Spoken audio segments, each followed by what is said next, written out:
Good evening. It is good to see everyone. We are in Titus chapter 1. We are picking up in verse 10. We finally made it. Question is, will we make it out of it? That's the question. So I have confidence we will. Just want to remind you for where we are, and it won't take that long, but this is going to be key when we see what's beginning in verse 10.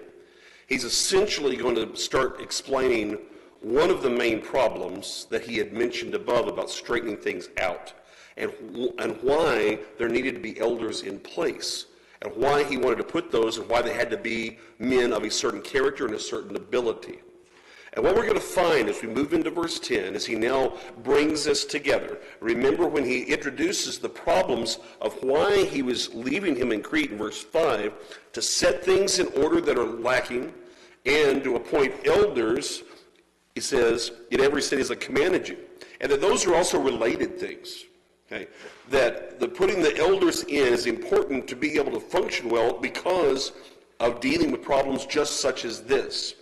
We also are going to find, if you'll recall, I pointed out, when you look in verse 6, if a man is blameless, the husband of one wife, having faithful children, not accused of dissipation or insubordination, the two main issues there that he brings up are in some ways going to come up, and specifically the idea of insubordination, because that same word is what we find in verse 10 as we begin. So he is definitely tying these things together, and we're going to see another one of those things that are going to be connected when you look at what he says, at verse 9, both to exhort and convict those who contradict. And if we turn down, we come further on down of what they need to be able to be ready to do, the nature of what the elders are to do. If you turn down and look in verse 13, therefore rebuke them sharply, that they may be sound in the faith. And that word sound means healthy.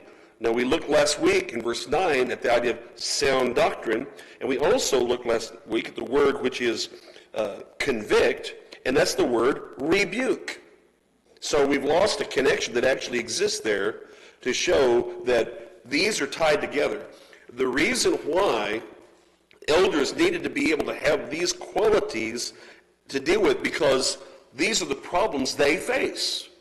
And if they're not qualified in the ways that are laid out here in verses 5 through 9, they're not going to be able to address problems such as what we're going to find in verses 10 through 16 of chapter 1, and they also are not going to know properly how to address the next section, which is more about setting the other things in order that begin in chapter 2.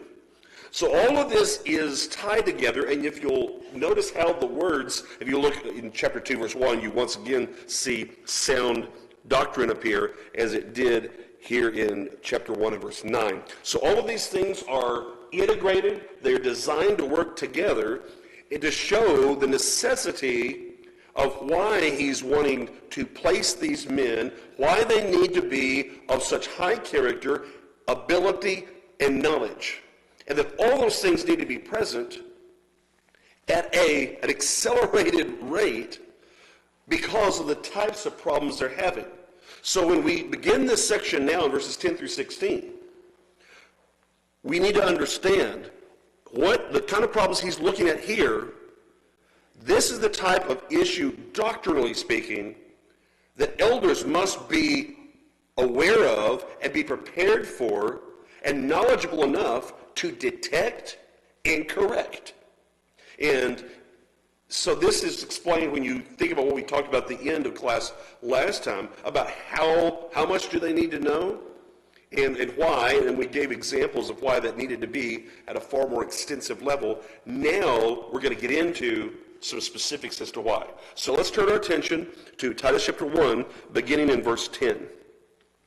For there are many insubordinate, both idle talkers and deceivers, especially those of the circumcision, whose mouths must be stopped, who subvert whole households, teaching things which they ought not for the sake of dishonest gain. Now, really, you could probably read the rest of the chapter to get a real feel for what he's saying, but I want us to start here, and I want you to circle simply that word "for," and understand there's a reason why these elders need to be in place, because there are problems that need to be addressed.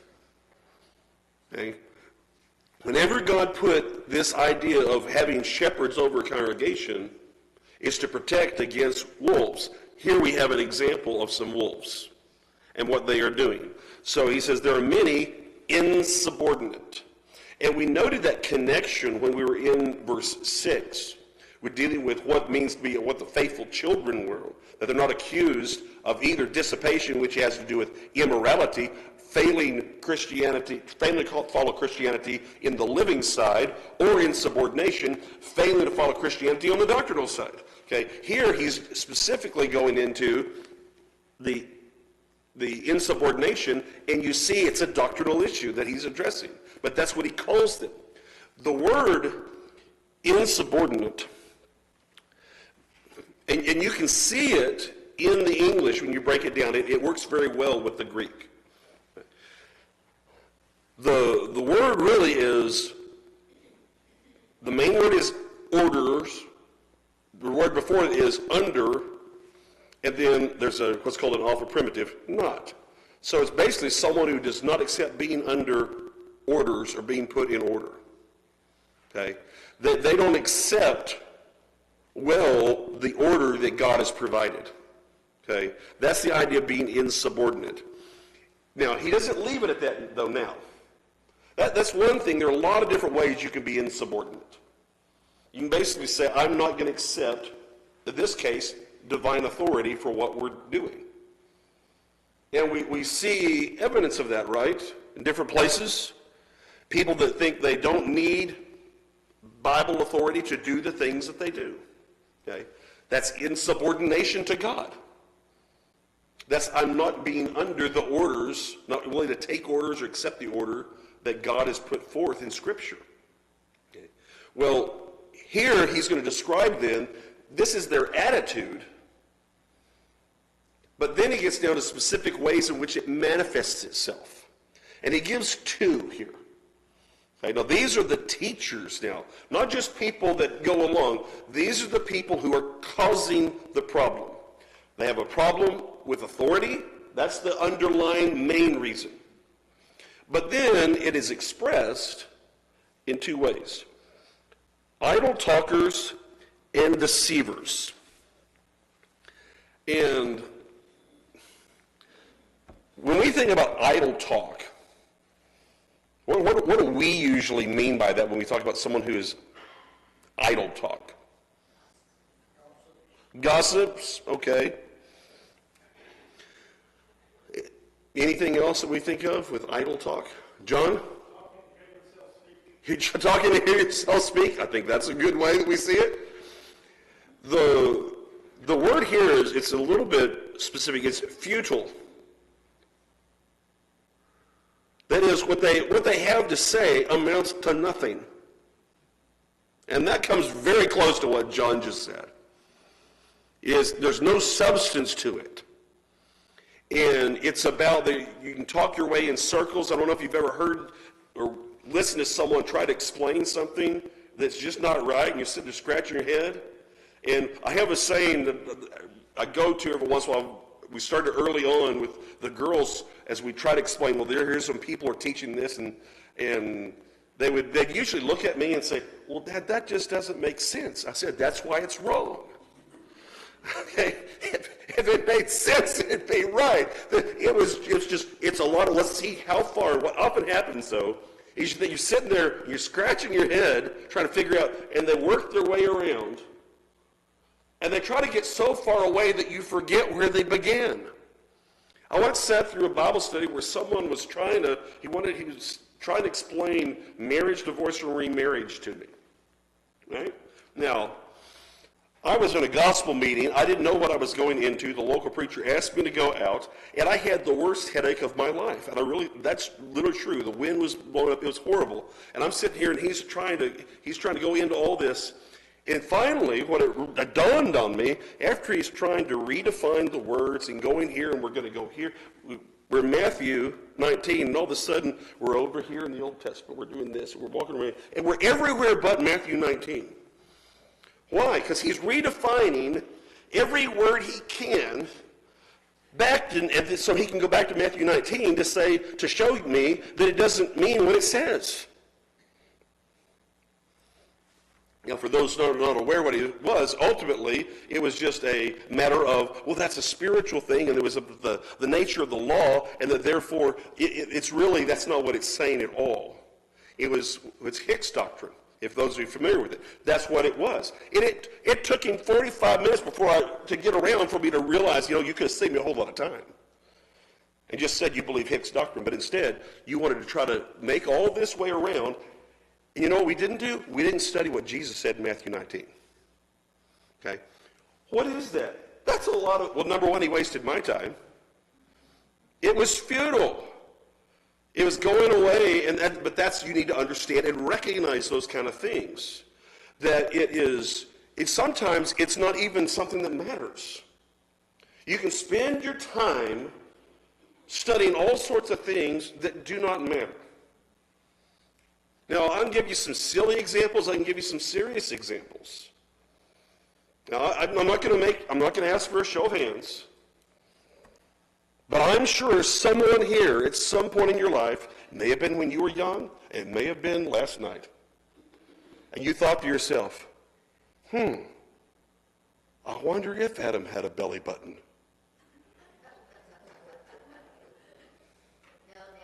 Now you will. No, don't, because that's silly. There's no reason to wonder about that because there's no point in it, right? There's nothing to gain from that. You're not learning anything of value. You are not being closer to God because of that. You're not learning how to live because of that. And yet sometimes we will end up trying to study extensively on things that don't matter at all. Okay. And yes, he did. Done. Okay. Everything else was finished and stuff, and they had to know what to do when the baby was born, I'm just saying. So, see, solve your problem. But now, I just gave you a great example of futile talking, didn't I? Right? But that's what I want you to recognize, is that sometimes it's not that it's not somewhere in the Bible, and it's related, but it doesn't affect anything. And we end up distracted from serious matters that we need to deal with in life.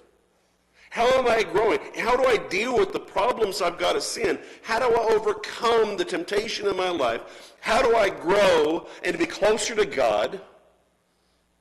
How do I make sure that I'm living the right way, that I'm worshiping right, that I'm learning it correctly? Those are things that really matter. And yet sometimes what we'll do is we'll go off on all these other things. Why? Because they are matters of curiosity.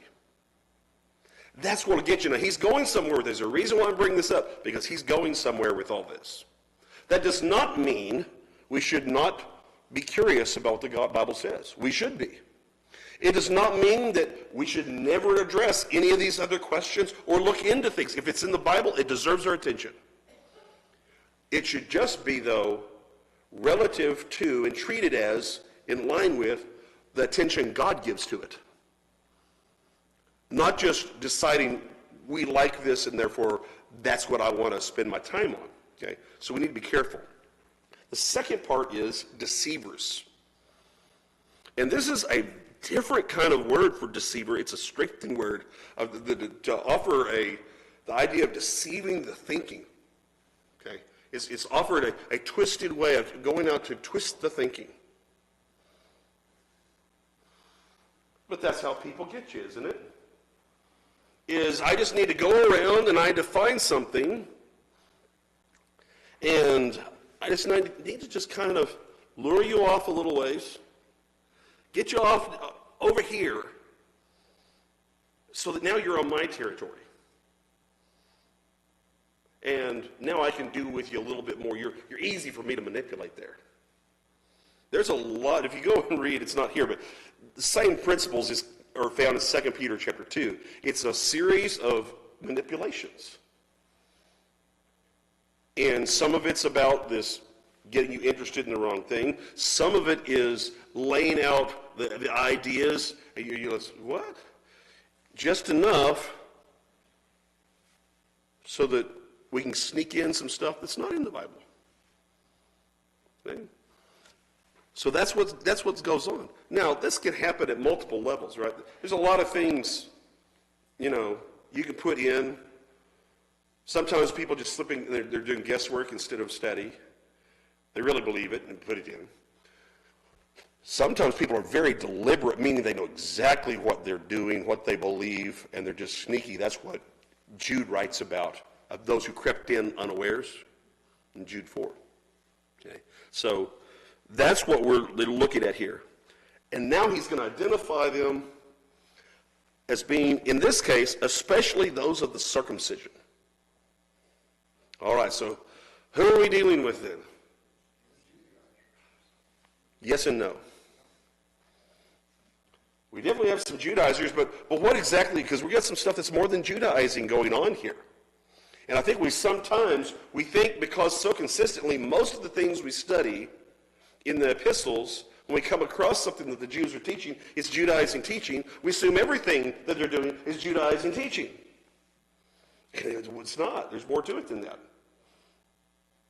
And so what you find here, of those of the circumcision, though, is you're getting, though, a idea of here's where most of those problems are from Jews who are coming in and insisting on certain things. Now notice he said especially. He did not say only. Now, I want to emphasize that before we move on, for this reason, practically speaking. You know how easy it can be to be so concentrated over here with this group of people teaching something that they shouldn't, and you're so busy on this that in your mind they take up all the room of all the error. And in the meantime, group B is not getting the attention, and they just kind of slip in and they're there. But, this is our main concern, so we'll just ignore them for the time being. This idea of especially is, this is the big problem right now.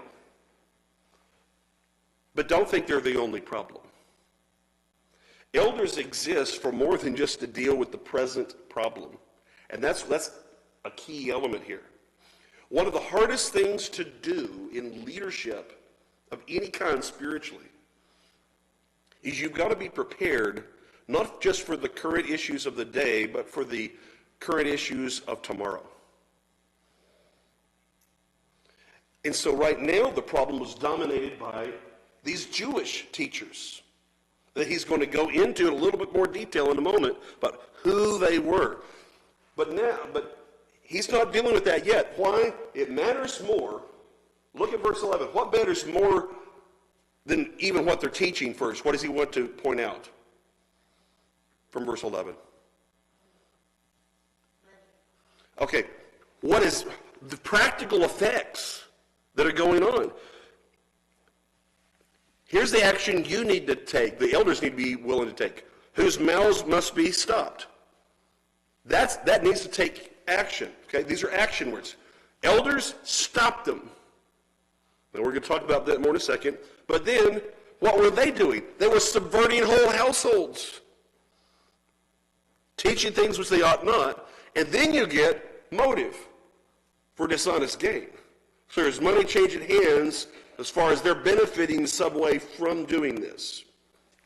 Now that's a consistent theme for Paul. You see, for example, in 1 Thessalonians chapter 2 and in 1 Corinthians 9, Paul regularly would not accept money from the people he was teaching. He would accept money from Christians elsewhere, But he deliberately did not accept money from the people he was teaching because he doesn't want them to think he's trading on the message of the gospel. It's free, and as they are coming to obey, he wants them to understand, I'm not telling you this before for you to pay me for it. Even though that was common practice in the first century and years before. Okay, Stan.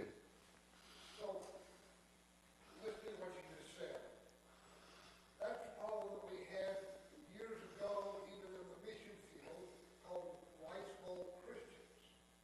They would come to listen to the message and get them all right. Oh. Especially in China, because they were starving. Yeah, that's the other side of it. Anything I have to do to get fed. Now, that's the other side of this equation, is that they were, that I'd say would be covered in John 6. I'm here for the bread, but don't make me make a commitment, which is what John 6 deals with. Here it's the flip side of what the teachers get out of it, is that I'm gonna say, now I'm gonna tell you all this, and I've got some fantastic things. Nobody else can tell you the things that I can tell you. But you know, I can't do this on my own. I've got to make money somehow. So if you're willing to sit and you'll come after me, I have a fee, and you come into my school, okay, pay your fee, and then I can be able to teach you these things. And we talk about that. Send me $5, I'll send you a prayer cloth. That's right. So you recognize the model. That's right. Is it this whole idea of being able to you need to send me your money for teaching you this. That's kind of what is going on there. Now let's back up and look in the earlier portion of verse 11. Whose mouths must be stopped. Now, when he says this, whom it is, literally, it's whom it is necessary, it's essential or obligatory to muzzle. It's a very nice word. You put something over the mouth, okay? That's muzzle, right? So what do? You take something, and they were familiar with this. So, and it's important because in just a little bit he's going to call them wild beasts, okay? What do you need to do? They are just talking of this. That needs to stop. So he's using this strong language to say you need to do whatever it takes to get that idle talking and deceitful kind of teaching stopped. And this is not taken literally to go up there and put your hand over their mouth and keep them from breathing or something. No. But you don't just let that kind of thing continue. You don't say, does anybody want to have me say anything? And this person says yes. And remember how they were used to kind of operating is someone's going to speak up, and they're going to have to deal with it. We were talking on the way home last week about a time when, I guess now it had been 30 years ago, my dad had this happen. Because someone was visiting, would come in to Bible class and teach consistently premillennialism, I think it was, from the pew. That's all he would do. That's the only reason he was there. And he had to be told, you're welcome to come, you are not welcome to talk.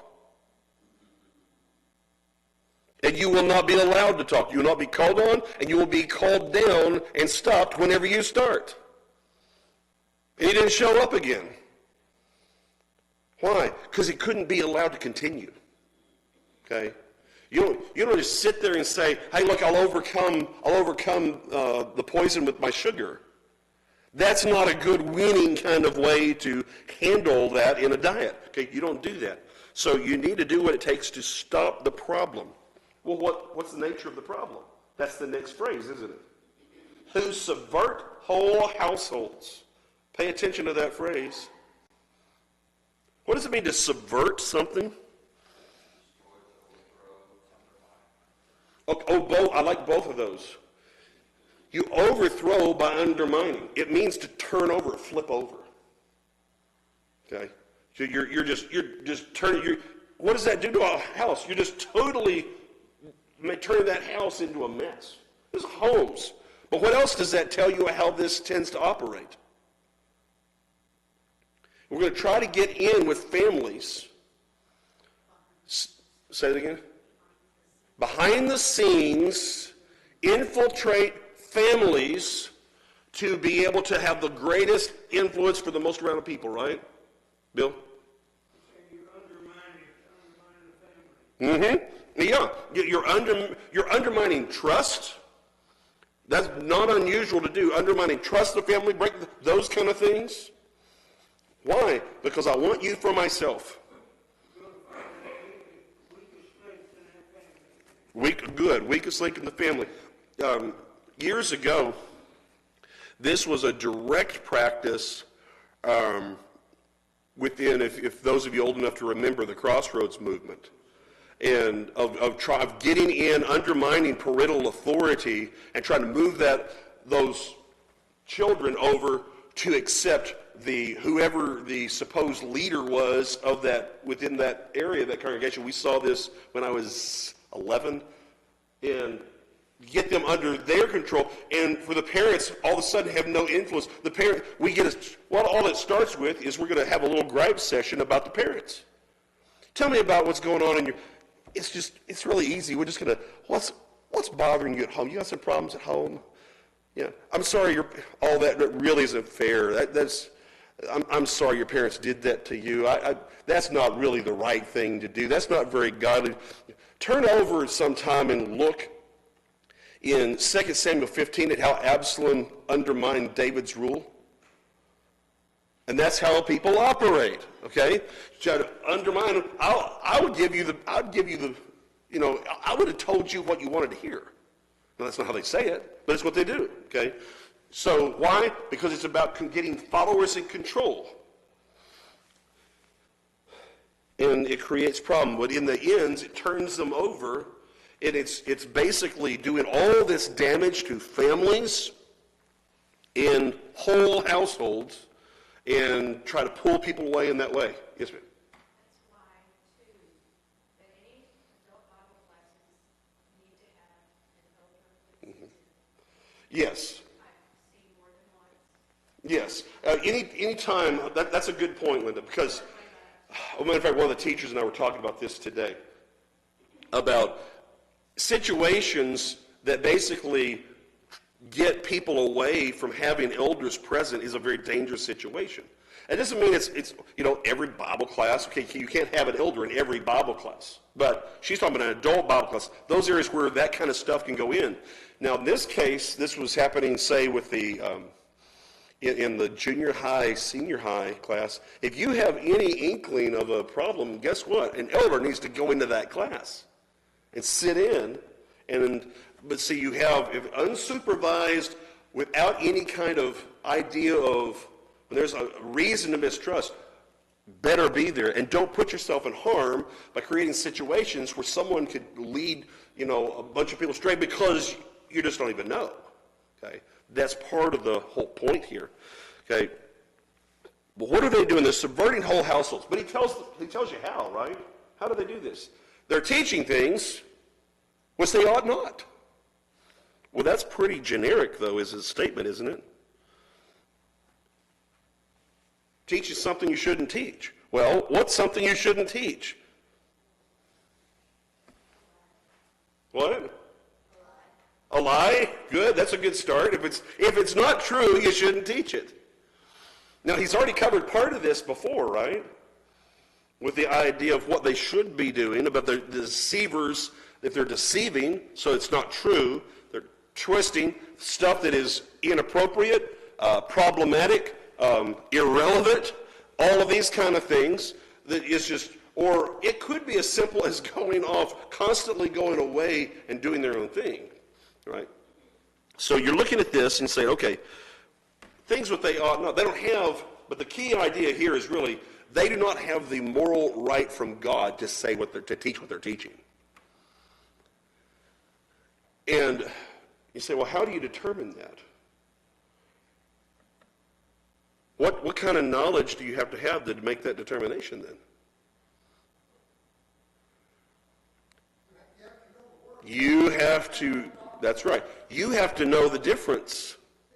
And you have to be able to know the difference between something that's simply new to you and something that's wrong, because those aren't always the same thing. And that's harder than what you think. Sometimes things can sound so good that they have to be right, but you have to have somebody who is sound enough in doctrine to know it sounds good, but that's not the way it is. Okay. Yes, but you not just well enough. They don't have you right that they have to know, have that knowledge, but they have more than knowledge. Not to just know that it's wrong, but to show that it's wrong. It does no good for you to recognize that that's not right. We need men who can tell and explain to the congregation why that's not right. Okay? That when I said last week about the level that we're needing, that's where it is. It needs to be, I can detect the difference in saying, okay, wait a minute. Where was the Bible authority for that statement? What is that about? What is it? What is the point? And then to go back and say, no, wait a minute, here's why that can't be true. And to thought through it enough. Now, that doesn't mean they have to be able to do everything on the spot, but they need to be able to think through it and be willing to hear and do the study to recognize it, to do something about it. Okay? And we already looked at why they're doing it, for the sake of dishonest gain. Literally, it's shameful gain. Which is the idea of, you ought to be embarrassed for taking money saying that nonsense. Right? I want you to think about the number of people who have gone on and that they will make the big bucks to say ridiculous things. But again, why? Because people like to hear them.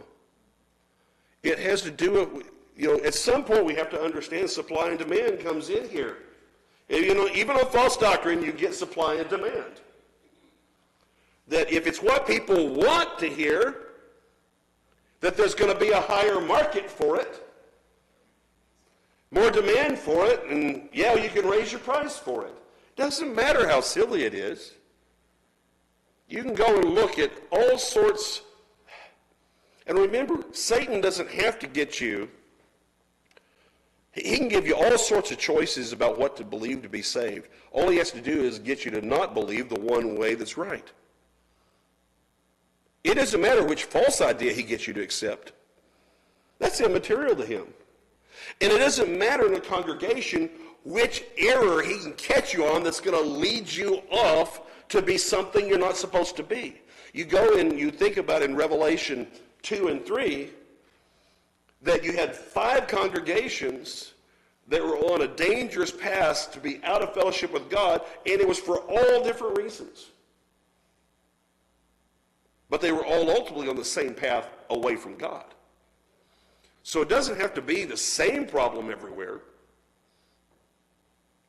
It just has to be a problem that takes you away from where you're supposed to be. But they ought to be embarrassed. It's embarrassing what they're doing in taking money for this. So now we get verse 12. One of them, a prophet of their own, said, this is talking about someone in Crete. A prophet of their own, this is Epimenides, said, Cretans are always liars, evil beasts, lazy gluttons. But other than that, pretty good people. Okay, that last part wasn't part of the quote.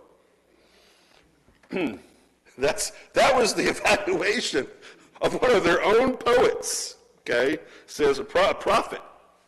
This is that's what he's looking around and just saying, well, here's what we can say about these people. Okay, well let's think about the portrait he just created of the people of Crete. And Cretans are, number one, always. That is a strong statement. It's not exactly, I probably would do, I think I translate something like perpetually, is that it's kind of like you can always count on a Cretan. That's kind of, you just kind of, yeah, you get down there, that fits. You know what you have here? Racial profiling. That's what you have here. But it was one of their own, so it's okay. Okay.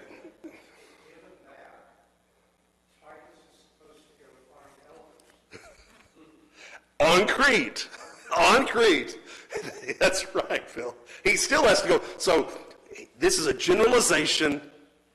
It's a generalization, but he's doing it for effect. He's quoting someone effect that this is a problem about society on this island. And by quoting that and showing, here you've got a propensity as a people to be this way. Well, what is he saying? Well, liars. Well, that doesn't take a whole lot of explanation now, does it? You can't count on anything they say. Well, guess what we're needing to correct? Okay. Now, why is he putting that here? Because he's saying these Jewish teachers, who apparently were Crete-based, from Crete, fit the profile. That's the only reason for him to use it here. Liars. What did he just say about them? They were feudal talkers and deceivers, beguilers. They're liars. Bill?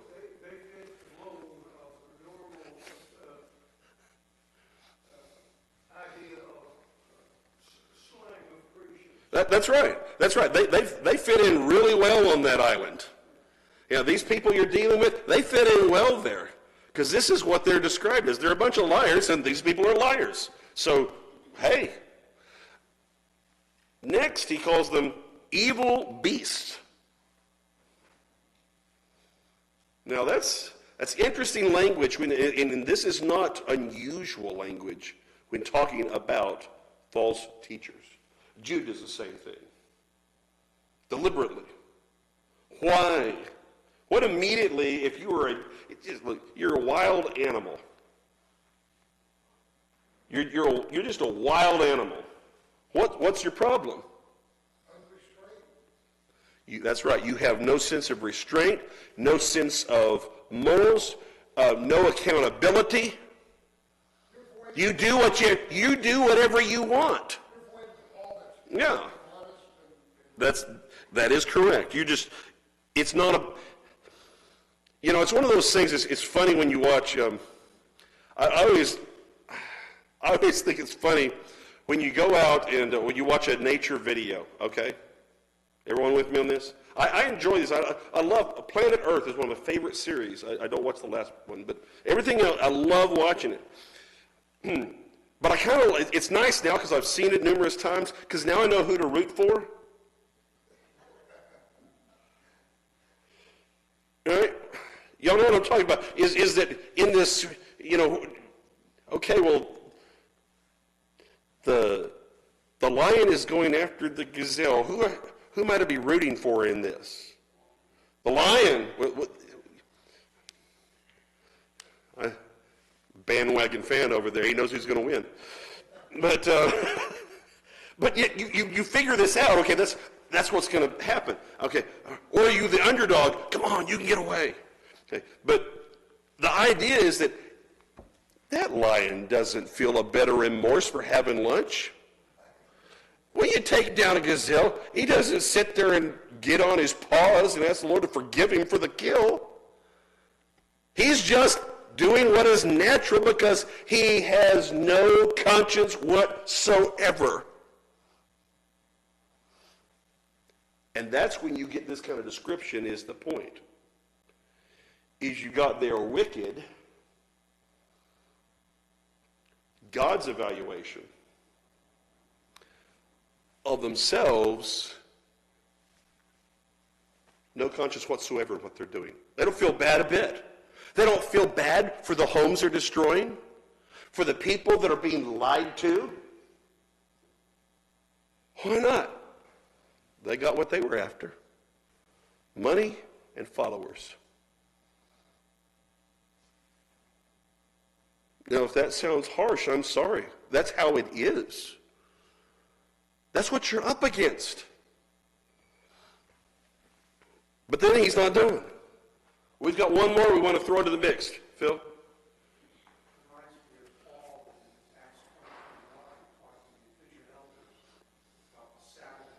Mm-hmm. Yeah, they don't, the wolves, they're on the hunt, right? They don't care, okay? They don't go and looking and saying, okay, what, I'm sorry guys, but we've reached our quota. You don't have a wolf doing that, okay? Here he comes on the ads, lazy gluttons. Now you think, oh, wow. You know, the wording is actually even more specific because it is inactive stomachs. He's having you envision it as a metaphor that they're just one big stomach waiting to be filled. And inactive, the word is where we get our word argon, gas.